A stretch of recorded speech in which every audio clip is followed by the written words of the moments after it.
2024 has undoubtedly been one of those years where video games were released, and that's about all I can say about it. It definitely wasn't a bad year for video games. It certainly wasn't as bad as 2021, but after 2023, where bangers released back-to-back throughout the whole year, 2024 certainly seems like a bit of a breather. But I don't want to talk about the mid games that released this year. I want to look back at 2024 and talk about my favorites. The problem is, though, I'm not even entirely sure that I played 10 games that released this year. And that's not even how I like to do these lists anyway. So this video isn't my top 10 games of 2024, it's my top 10 games that I played in 2024, regardless of release year. Also, a lot of the games I played this year are part of the same franchise, and all of them are worthy of being in my top 10. So instead of listing them individually, I'm just gonna rank the franchise as a whole, sort of averaging the quality across the games. That being said, before we get the list started, I want to talk about some of the other games I played, from barely missing the cut to being at the bottom of the list. I can wholeheartedly say that Knack is the worst game I played this year, probably that I've ever played in my life. Ghost Runner 2 has some of the worst dialogue I've ever heard. God, I hate religion. Religion doesn't stop bad people from doing bad things. But it makes good people do bad things. And it sure as shit makes dumb people do dumb things. Yeah, that was very cool and edgy. Far Cry 3 is one of the most overrated video games I've ever played, and Suicide Squad Kill the Justice League is probably the most overhated game I've played, but certainly this year at the very least. And that's not to say its hate is completely unwarranted, but hell hath no fury like a Batman fan. Peggle wins the award for, hey, how did I never beat this game before? Arkham VR wins the, hey, this is my first VR game award. And Disney Illusion Island has my favorite art style of any game I played this year, with its beautiful and charming 2D animation. But with that, let's get into number... If I'm being real, I don't think there was a more overrated game released in 2024 than Helldivers 2. Back when it was first revealed in May of 2023, on my birthday, I was unbelievably hyped for this game. It looked so much fun, and the jokes and campiness of that Inscription commercial were on point. But now that I've played it and put it back down, I really have no desire to pick it back up. It honestly was just a flavor of the month to me. But damn, was that flavor fantastic. With the advanced technology, the monsters you fight, and the uniformed and very replaceable soldiers you play as, I got something I never knew I wanted. A game where you play as the Galactic Republic clones on Geonosis. As people who grew up on the prequel trilogy and the animated Clone Wars movie, this game felt tailor-made for me and my brother, and it genuinely gave me some of the most fun and ridiculously goofy experiences of any game this year, despite how short of a lifespan it had with me. Where the AAA scene may have been lacking a bit in 2024, I feel like you can't deny that the indie scene picked up that slack with great games like UFO 50 and Animal Well, but I think the most underrated and least talked about of the 2024 indie gems is Pacific Drive. This game, besides a great review from SkillUp and a single Game Awards nomination, never got the praise it deserves, and that really upsets me. I will be honest with you and say that I didn't finish the game, and the reason why is that it just isn't for me. The gameplay loop is based around just how shitty it is to control and maintain this ancient station wagon, which is intentional and something I really like, but it is designed to piss you off. And around 80% of the way through the game, it just pushed me past my breaking point, and I had to put it down to save myself from a stomach ulcer. But what I played, I loved, with its stellar soundtrack filled with niche and hidden gems, its chilling sci-fi themes and plot, and its Pacific Northwest setting, a part of the West Coast I am incredibly fond of. Can I recommend it to everyone? Absolutely not. Your enjoyment of this game is directly proportional to how much of a masochist you are with how brutal it can be at times. But if you really love it when a game makes you bite the curb, I'd definitely check this one out.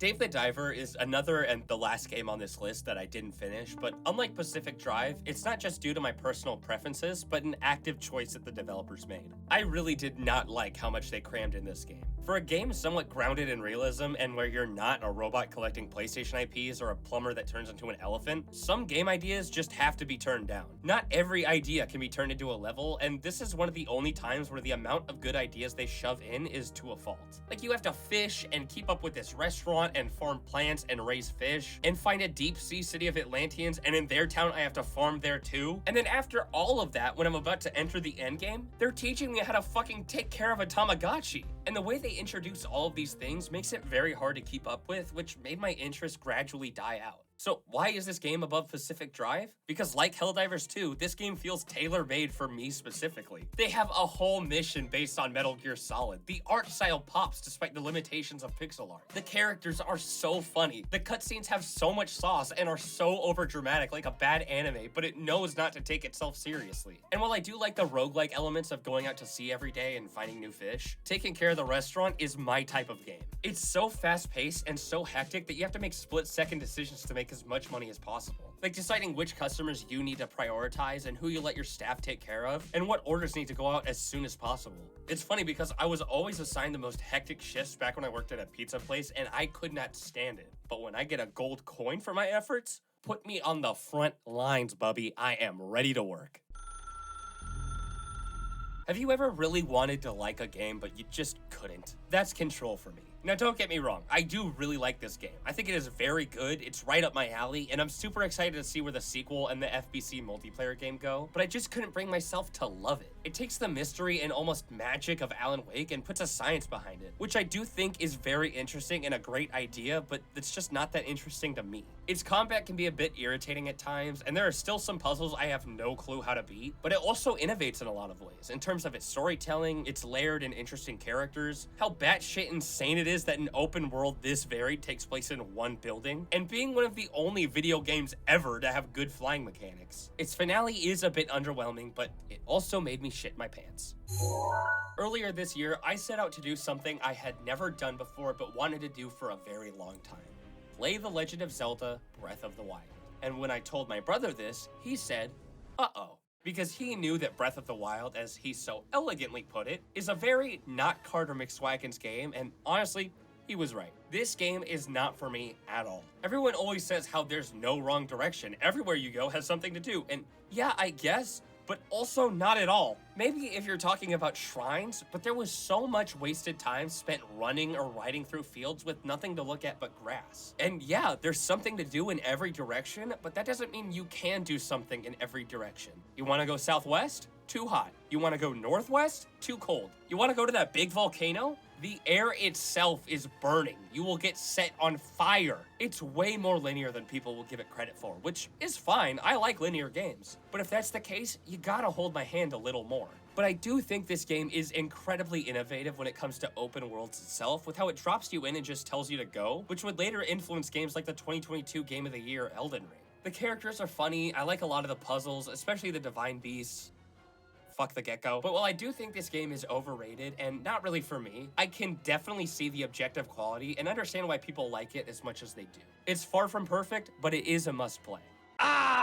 The very last game I expected to see in my top 10 games list for 2024 is a game from 23 years ago. But regardless, Max Payne takes the number 5 slot. There are some unforgivable elements of this game, but this hard-boiled, grungy cop story is enhanced with its ridiculously fun and Matrix-inspired gameplay. You can see this game's technical and budgetary limitations, it's literally the face of the game, but that's part of what makes it so much fun and compelling, like how instead of having these low-poly dolls be puppeted around for cutscenes, they have voiced graphic novel panels. And despite how small Remedy was at the time and how limited they were in what they could do, I'm still impressed to see that just like today, they always push the hardware limitations, even on the PS2, like how his jacket flaps when he runs and the footsteps in the snow. This game oozes passion and is one of the only games I've ever played that's over 20 years old but holds up this well.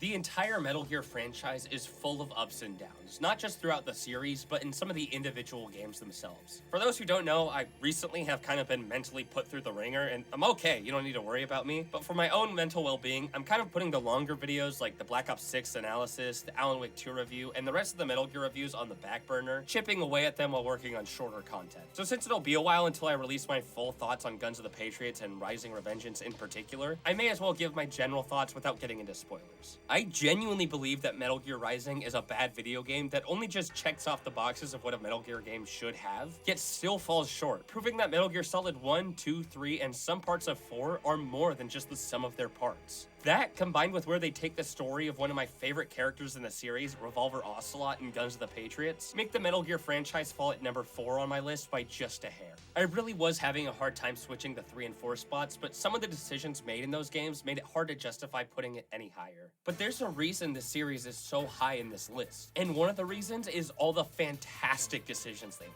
The conclusion of Revolver's plot may be my least favorite thing a video game has ever done, but Guns of the Patriots also has my favorite thing a video game has ever done, and that's to be a sequel to each individual game in the series that came before, and completely recontextualizing the entirety of Snake Eater as well as Metal Gear 1 and 2 to a lesser extent.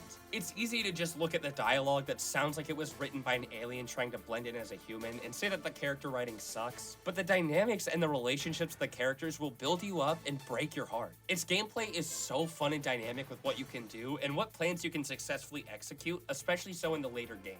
I sung Max Payne's praises for holding up after 23 years, but Metal Gear Solid 1, a game that released before the start of the millennium, is the entry that's so fun and the one I keep wanting to go back to the most despite its simplicities. Some of the stories can be very frustrating, but they're also some of the best in the industry that not only just build on the last game, but go back to the roots of the series. Literally, the twist of the latest Metal Gear game mainly exists just to make the very first Metal Gear game more believable. I cannot believe how badly I was missing out my entire life, and I'm very excited to play Death Stranding all the way through for the first time. I have played The Last of Us. You have played The Last of Us. It would be hard to find a person who owns a PlayStation who hasn't played The Last of Us. Nobody has played this game for the first time this year, and if they have, it was probably their first time holding a controller. So, Carter, I hear you ask, if you've already played both versions of this game before, why is it on your top 10 list of games you played for the first time this year? It's because, you ape, Last of Us is 2 games. I'm not gonna be one of those video game purists who say you have to beat the game on the hardest difficulty to get the real experience, or you didn't actually beat it if you used certain mechanics that developers intentionally created to cheese it. No. The real Last of Us experience is playing on whatever difficulty you enjoy the most, especially since the easier it is, the more fluid and well-paced the story they're telling is. But once you beat the game the way it was intended to be played, there's a second game you can unlock, The Last of Us Grounded. This difficulty setting isn't meant to make you bite the curb over and over again. It truly gives you a fresh experience, making you live through the scavenger lifestyle of Joel Miller. It seriously gave me a fresh perspective on this series and its story, as instead of just seeing and empathizing with the hardships of the lives these characters have to live, I was forced to get a taste of it myself. When you find a locked door with a bunch of supplies behind it, it's never, oh man, now I gotta waste one of my duct tape rolls and sharp objects. You genuinely have to weigh your options, as you probably only have one shiv, and you're probably not gonna be able to craft another one for a long time. So you have to gamble on whether or not the supplies behind that door are worth taking away the ability to kill a clicker. When you enter a room with clickers, it's no longer a matter of just crouch and you're fine. You have to just barely move the analog stick to the point that the controller can hardly even register it. You will never have enough ammo to get through an encounter, and bullets are frankly your most precious resource, as instead of just being part of the combat, they're get out of jail free cards for you to use in only the most desperate of situations. And spoilers for a game that everyone has played, but once you yourself have invested that much effort and time and stress to get through the 4 seasons and get Ellie to the hospital, the choice to save her and throw away the possibility of a vaccine becomes so much harder, yet so much more obvious. I'm gonna keep this short. This is like the 3rd video where I've sung Astrobot's praises. I love this game. It is easily the best game released in 2024 in my opinion, blowing the competition out of the water. And it is now side by side with Super Mario Odyssey for me as the gold standard for 3D platformers, and honestly, platformers in general. Throughout the years, it's been very clear to me that PlayStation and Nintendo have been the 2 biggest names in the video game industry, and you could see it as a rivalry, but they're not even really competing. That's PlayStation and Xbox. As we've seen in the Game of the Year acceptance speech this year, and even back when the PlayStation 1 was supposed to be a collaboration between Nintendo and Sony, they're coexisting, and I love it. This game is as innovative gets, and after years of action-based platformers and games that focus on realistic storytelling, it's so nice and refreshing to see PlayStation and Team Asobi take inspiration from Nintendo. And it makes me excited and hopeful to see it work the other way around too, with Nintendo possibly taking inspiration from Sony and making a more grounded, serious game with compelling storytelling. Astrobot should absolutely 100% be my favorite game I played in 2024. But that was until a bunch of goofballs got on stage at the 2023 Game Awards and danced their way into my heart, motivating me to finally play the Alan Wake franchise in January of this year. Alan Wake is a top 10 favorite for me. American Nightmare is pretty good and serves as a nice half game like Lost Legacy, despite the bad taste it puts in my mouth from word association. And Alan Wake 2 is tied with Red Dead Redemption 2 for my favorite video game ever. Not only does it win me over with its location like Pacific Drive does, but to be real, this story holds up a mirror to my life in a way that hurts. I relate to Alan a lot. One of the biggest ways being that, while I'm not a writer, I do love art and creativity, and I love drawing. One of my favorite parts of the video making process is getting to draw my thumbnails. I also, for several years, have struggled with anxiety and depression that gets better, but also gets worse, which can be very frustrating. So having Alan be stuck for years in what's literally called the Dark Place, constantly fighting both winning and losing battles against the embodiment of the worst parts of him, stuck in a non-stop loop of this fight that repeats over and over, I think it's safe to say that hit a little close to home. But this game and its twist set up in the ending and paid off in the final draft show that fights like these aren't loops, they're spirals. You may backslide into mental health issues getting worse, but it's all progress. You're getting there. You're not back where you started, you're getting closer and closer. And that ending of Alan finally escaping is such a great ending, and hot take, does what Across the Spider-Verse couldn't do, and that's set up for the next entry in the series while still having this entry feel conclusive and satisfying enough that even if part 3 never comes, it's still a good ending. And it's very funny. This game's humor is always on point in everything. When it's dry, in your face, self-referential, anything. I love how ridiculous Rose's DLC mission is while still serving the plot, as one of Alan's failed escape attempts that still managed to seep a little into the real world, influencing Rose's adoration and obsession with the writer. Also, by that logic, Jesse's mission also sort of implies that Alan, in some way, shape, or form, wrote the astral plane into existence. This is not only one of the scariest survival horror games, but one of the best written stories in gaming history. So with my list being done and my jaw hurting from needlessly yapping so much, we're left with one last question. Who won 2024? Was it Astrobot, the winner of Game of the Year? Or for me, is it Remedy, with my list containing as many entries as Max Payne, Control, Quantum Break barely missing the list, and the entire Alan Wake saga, no pun intended?